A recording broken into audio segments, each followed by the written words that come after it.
الله الله ربي هو الله.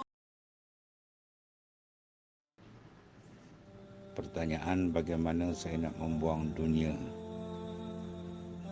ataupun makhluk daripada hati? Persoalan yang besar, persoalan yang utama,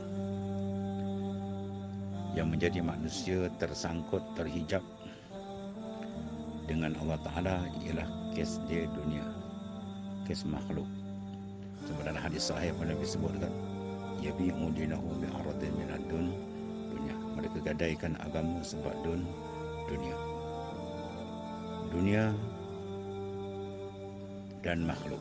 Makhluk lepas umum. Semua lain daripada Allah dia panggil makhluk. Panjang perbahasan yang telah dibuat oleh para ulama berdasarkan nas Quran dan hadis Nabi sallallahu alaihi wasallam. Kesimpulan ringkas dia, kita tidak akan dapat mengalih pandangan kita kepada makhluk. Nak buang perasaan hubbud dunia, ra'su kulli khati'ah. Kasih pada dunia merupakan kepala segala kejahatan.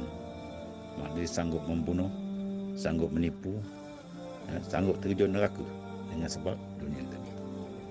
Jadi macam mana cara kita nak melepaskan daripada belenggu hub?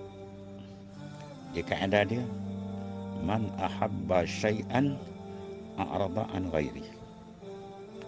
Man ahabba syai', barang siapa kasih satu benda, a'rada an ghairihi, nasai dia akan berpaling daripada yang lain. Jadi sekarang nak berpaling daripada dunia yang membahayakan kedudukan kita. Sebab dunia tu ada dua, satu dipuji, satu dicela. Dunia yang suruh kita talakkan, yang ditalakkan oleh Sayyidina Ali, talak tu dunia bisalah satu tuluk.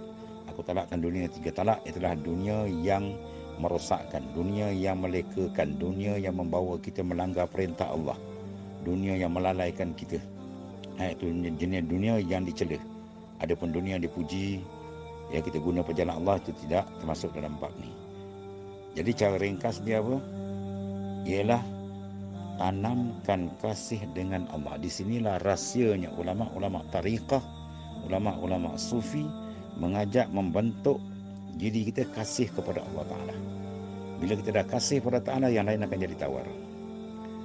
Selagi kita tak dapat kasih yang kuat dengan Allah, yang lain tu boleh masih mempengaruhi kita. Sebab tu disuruh kita banyakkan pendampingan diri dengan Allah. Man ahabba syai'an aksara zikru. Siapa yang kasih satu benda dan dalil dia banyak ingat, banyak sebut. Sebab tu dia suruh kita dalam Quran, tidak ada ibadat melainkan zikir dia. Taklah kaitkan di belakang dia zikran kasirah, zikir yang banyak, zikir yang banyak. Sebab rahsia zikir banyak, dia akan menanamkan hub, kasih, mahabbah, taqarrub dengan Allah. Bila sudah ada sentuhan hati dan ikatan mahabbah kita dengan Allah, kasih kita dengan Allah, berjinak kita dengan Tuhan, maka yang lain akan ternyah daripada hati kita. Kasih pada makhluk akan lari, kasih pada dunia akan lari. Sebab apa? Tempat kasih itu telah kita letakkan, diambil oleh mahabbah dengan Allah. Tapi yang bahaya bila kita tidak ada mahabbah dengan Allah, maka yang lain akan mengambil tempat. Kasih itu, sifat kasih itu akan dicuri oleh dunia. Sifat mahabbah dicuri oleh makhluk. Maka dengan Tuhan kosong. Ini amat bahaya. Begitulah sebaliknya pula. Kalau kita penuhkan mahabbah dengan Allah, kasih cinta dengan Allah, yang lain akan terjauh daripada kita, maka selamatlah seseorang itu. Mahabbah, kasih. Adapun ada dunia, itu lain tajuk.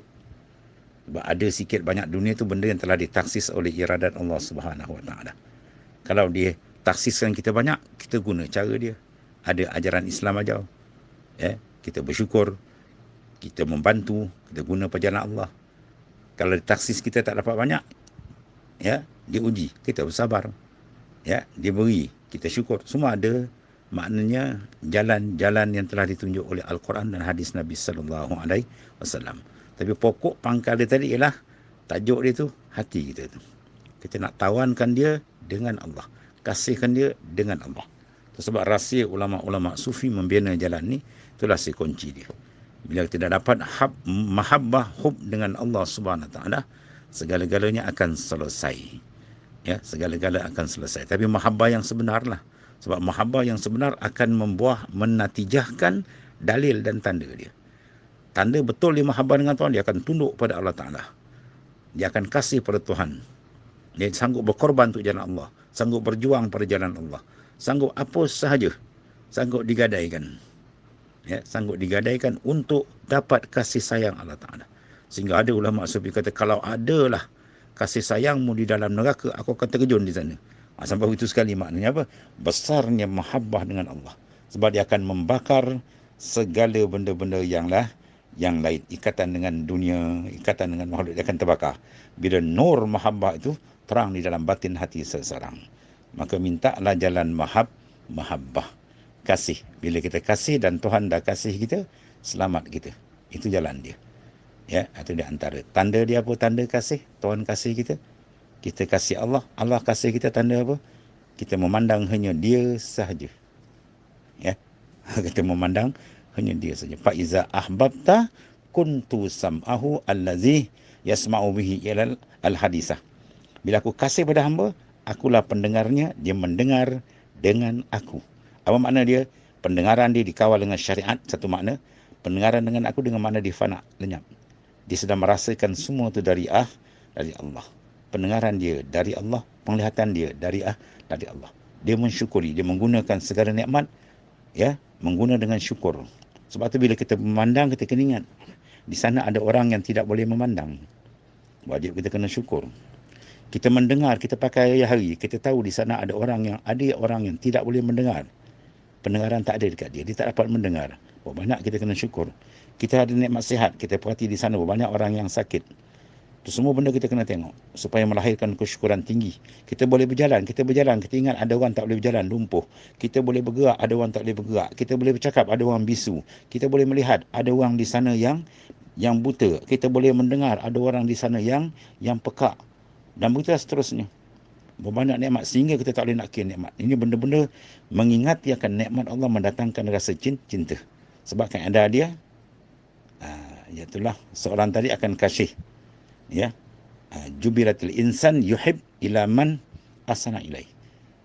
Ya, makna diperangaikan manusia itu kasih pada orang yang buat baik dengan dia. Persoalan sekarang kita nak kenal siapa betul-betul orang yang buat baik. Tidak ada melainkan Allah. Melalui mana kita nak kena? Asalkan zikir dengan kepahaman yang betul. Bila zikir dengan kepahaman yang betul, kita kenal siapa dia Ta'ala, makin hampir cinta kita dengan Tuhan, dekat kita, insya-Allah selamat kita dunia dan akhirat. Wallahu a'lam.